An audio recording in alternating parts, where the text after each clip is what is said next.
What's up everyone, and welcome back to the channel. Today I made my way down to Flow Toyota of Statesville and we're going to take a look at the all-new 2020 Toyota Highlander XLE. This one is finished off in blueprint. It has a very nice metallic color to it. It also has an MSRP just over $42,000. Also for January, we are doing a GoPro giveaway. More details will be later in this video. Under the hood of the 2020 Highlander, this comes with a 3.5-liter V6 engine. It's only paired to an 8-speed automatic transmission.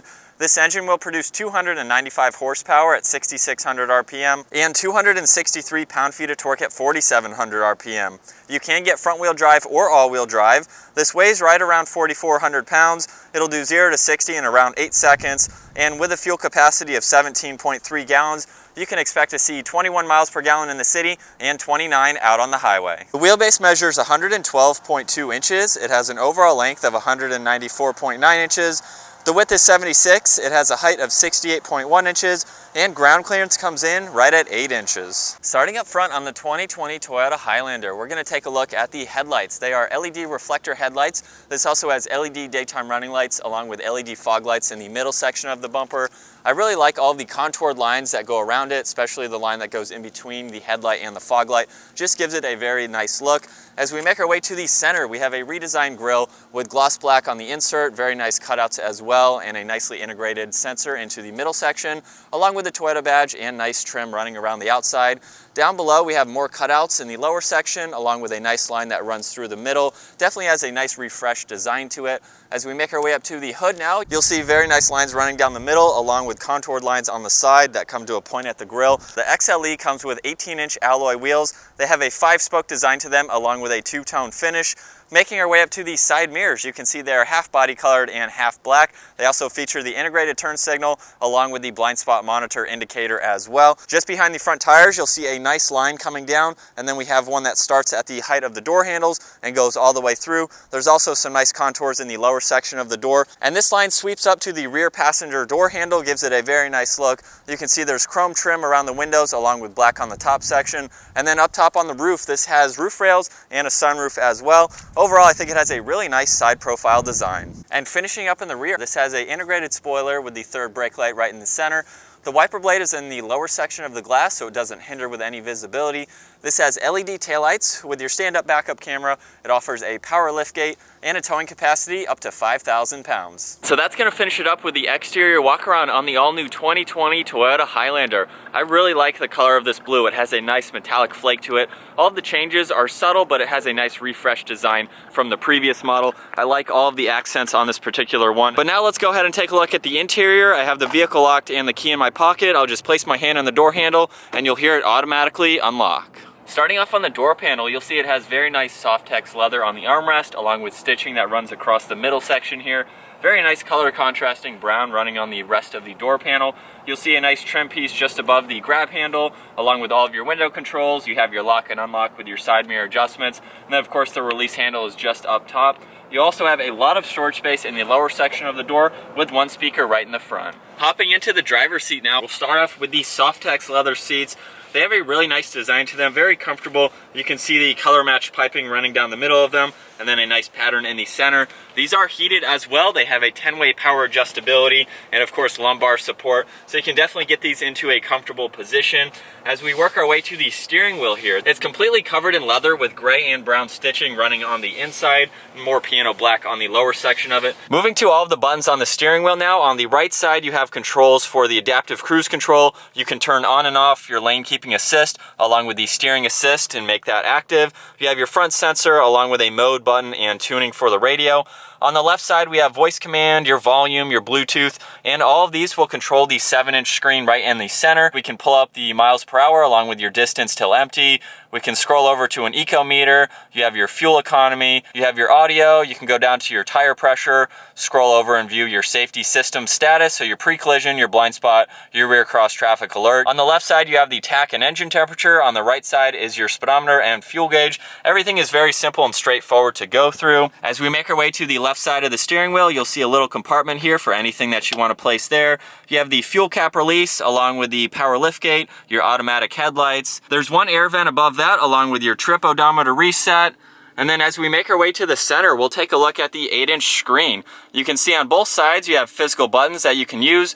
We're on the home setting right now, so you can see your MPG and range, your phone when that is paired, and then audio when that is on. You can go into menu and view your audio, your phone. You have your projection, which hooks up your phone to the screen. You can go into setup and view your Bluetooth, your audio, voice commands, things like that. You have audio and map, and then on the right side we have seek and track buttons. Underneath that screen we have all of the controls for the 3-zone climate control system. Right now the fronts are unsynced, but you can sync them just by clicking on this button here. We have the heated seat controls for driver and passenger. Right in the middle we have the fan speed. You can sync and unsync all 3 zones. You have where you'd like the air to go, and then this is the temperature for the rear zone. You have some other recirc buttons here, along with defrosters. You can shut everything off. Everything is very straightforward and easy to use. There's 2 air vents just below that, along with a nice storage cubby in the middle here. It's nicely integrated into the dash there. You have some piano black finishes around the entire center here, gives it a very nice look. Off and to the left, we have the engine start stop button. And then down below in front of the shifter, there are 3 USBs along with a 12 volt and some more storage space for a phone or something like that. As we make our way to the leather wrap shifter now, I'll go ahead and put the vehicle into reverse. You'll see the backup camera light up with the guidelines.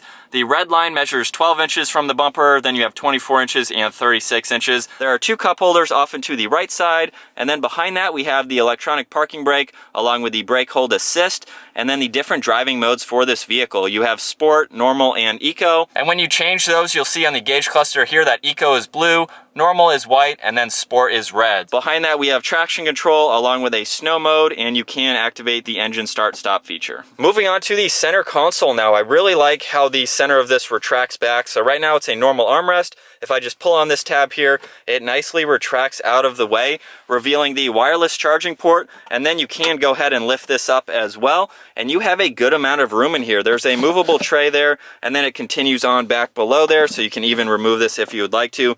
Definitely plenty of storage space. There's a 12 volt in the center there, and then we can easily close everything up. As we make our way to the passenger side, you have another integrated storage cubby spot right there, which is nice to see, and then of course the glove box is up underneath that with plenty of room for anything that needs to go there.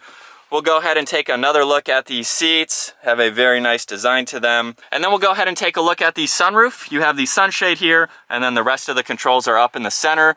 This compartment right here is a sunglass holder along with a wide angle lens to see all the way to the 3rd row, which is very nice to see. So moving to the 2nd row, you get captain's chairs. So this has a 7-seat configuration to it. There's a little bit of storage space in the center along with 2 cup holders, and you obviously can see the armrest in the middle here. These seats do recline, so you have the option to do that. Down in the center, you have 2 more USB ports along with the 3rd zone climate, so you can control it back here obviously, or up front as I just showed. So you have the fan speed, you can shut it off, direct the air, and do the temperature, everything like that. As far as room goes for the 2nd row, I am 5'10". I have the front seat set at my height. I can easily put my shoes up underneath the seat, and I have a good amount of space in front of my knees, and then actually a lot of headroom. Actually notice the roofline here actually dips and goes up for the 3rd row passengers as well, so that gives me about 4 or 5 inches above my head. So honestly, I have plenty of room. I have a nice armrest on the door as well, and this does have manual sunshades, so you can easily put those up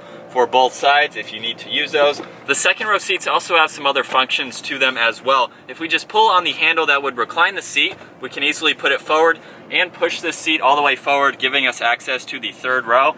You can go a step further and just pull on a handle on the front section of the side of the seat and just move it as one. There's also another button on the side. If we go ahead and fold it like this and then pull on that handle, we can completely fold the seat flat. And then if we pull on that handle again, we can slide it as well. Now it's time to go ahead and take a look at the 3rd row seating, and we'll go ahead and climb in. It's really not all that hard to do, even at 5'10". I can easily do this, and then once I'm in the back seats here, my head is up against the roofline, but I'm not hunched down or anything. I'm kind of just resting right at the top there. It is a little tight for someone of my size, but it is doable. If I had to do this, I could easily ride in the back here. It's not all that crammed. So you have 2 cup holders on one side along with 2 on the other side. You also have air vents in the back. So there are some nice amenities for the 3rd row passengers. Now we're gonna go ahead and take a look at the rear storage space. There's 3 ways you can do this. You can use the button on the inside as I showed you. You can hold the button on the key fob or walk up to behind it. There's an electronic button up underneath. There is a button over to the right, however, that you can push on and lock the vehicle, so you don't even have to grab your key fob. If you just push on the button on the left side, that will automatically open up the tailgate. Obviously, because it is power assisted, And then once it's open with the third row up, you actually have a good amount of storage space. Most vehicles with third rows are pretty tight in the back, but you could easily fit everything that you would need, even with 7 people in the vehicle. Up underneath, you do have some more storage space with the tire changing kit and everything, but you do have some room to store anything down there if you'd like to. With the back seats all the way folded down, obviously you have plenty of room for anything that you need to put in the back. And then to fold the third row down from the back here, you can just pull on that lever there and they'll fold completely flat, giving you more room for anything that you need. And then if you just grab on this strap here, you can easily pull them back up. All right, so getting the 2020 Toyota Highlander out on the road now. I've actually never driven a Highlander. It's been quite some time since I've even been in one. So this is really nice to check out. Right off the bat, everything is super nice on the inside. I love the leather on the steering wheel. Everything on the inside, or the center here, has a very clean design to it too, with the piano black surrounding everything. And I really like how all of the AC controls are nicely laid out. It's not a whole lot of buttons, but everything is very easy to use. All of the buttons are within reach, so even the passenger side here, I can reach from the driver's side, but everything has a nice look to it. I really like this integrated storage pocket on the center and for the passenger there. So if the passenger has a phone or something and they don't want to put it in the middle, they can easily put it there, and it has this nice lip to it so nothing's going to slide out. I think that's a really cool design, especially with a vehicle like this. You're going to have a lot of stuff that you're putting in this vehicle, so it's nice to have little hidden storage pockets like that. But getting on to the driving experience so far, putting a couple miles on this, I've had it in normal mode right now, so it's just driving like a normal SUV, very comfortable. But let's go ahead and give it a little bit of gas in normal mode. I'm not doing anything too crazy here. Just like you would expect in a normal SUV like this, we're getting up to the speed limit just like that. If I go ahead and toggle into sport mode now, the RPM just jumped a little bit, so it's just gonna give you a little bit better throttle response. So we'll go ahead and give it a little bit more gas now.